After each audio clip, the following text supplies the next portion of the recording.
So Grinch actually talked about that a little bit as well. He was very close to the vest, and talked about so Jeremiah Cradell had probably come into the fall camp as what we would think is the starter, and I think he was a little bit dinged up early on in camp, which allowed Billy Bowman to get a lot more reps, and I think that was kind of certainly a value add for him.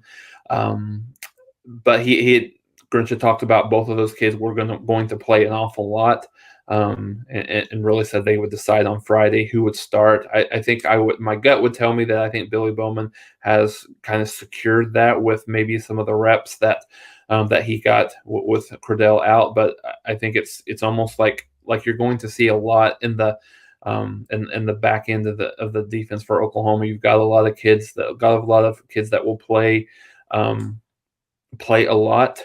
So I think it's almost like a 50-50 rep perspective that you'll see, and whoever seems to be handling it the best will obviously play more. A lot of people feel like that Caleb Williams is today a better quarterback than Spencer Rattler, and I don't know if it's just delusion or I think if it just kind of goes to the fact that how many quarterbacks have come through this program and been very successful. But yes, I think he's played really, really well in the fall camp, but let's not anoint him just yet. He's not played a single snap of college football. So, I think he's going to be really good, and he'll probably be the guy that takes the reins next year. But it's I think it's a little premature to call him better than Spencer Rattler at this point. I understand for those fan bases that pick your team, Purdue, Kansas, of course. I didn't even want to go to that level, but Purdue, Cal, pick your mid-level program in any conference. And I understand the fascination with recruiting in regards to hoping for better things in the future, and can't wait to see this hotshot quarterback because ours is pretty marginal. And man, we really need to improve on defense. Oh, we just got to commit from this stud defensive end. And I understand that hope for the future, but there's just an overall fascination with recruiting, period, even with the elite programs like in Oklahoma, where it almost seems like the mindset for a lot of fans, Jason, is that once they've seen a guy play a couple of games with the Crimson and Cream on for Oklahoma, it's like, well, I'm going to see the next guy. They're more fascinated with the possibilities of the next guy, the guys that aren't even on the team yet.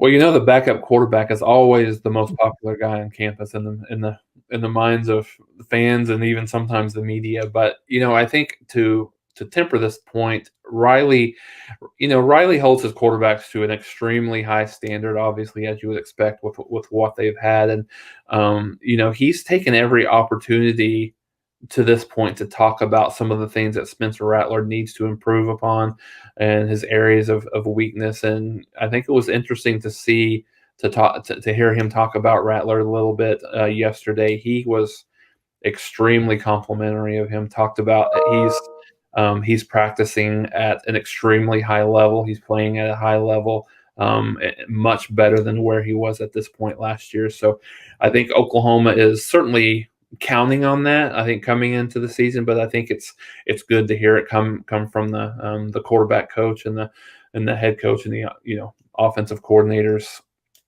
his lips itself. But one of the things I wanted to know that you kind of pointed out some of the lower tier mid-major schools. I think it's some people will know some of the kids that had come through Oklahoma but maybe weren't quite at the level that they would expect. So Tanner Mordecai is a kid that transferred on. He's going to be the starting. He's announced the starting quarterback for SMU. Austin, and I had completely forgot about this till I saw this a couple of days ago. Austin Kendall transferred to West Virginia. It didn't really work out there. He transferred to Louisiana Tech, and he was named QB1 for Louisiana Tech. I believe they play Mississippi State on Saturday. So yeah, I think that would.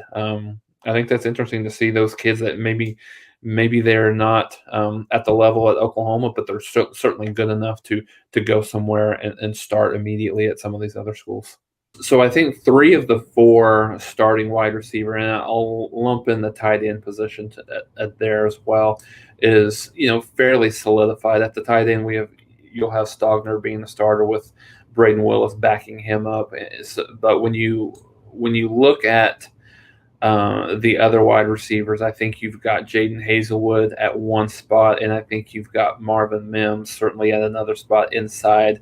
But with, I think Marvin Mims, you'll have Drake Stoops backing him up, and I think Jaden Hazelwood, you'll probably have Mario Williams backing him up as well. Now the other position, I think it's a pretty dead heat between Mike Woods and Theo Weiss. I mean, we talked about that just a little bit ago, but Weiss has the experience factor within the Oklahoma program and within the offense itself there. But then you also, you still have the same experience that Mike Woods has at the college level, but just at a different team.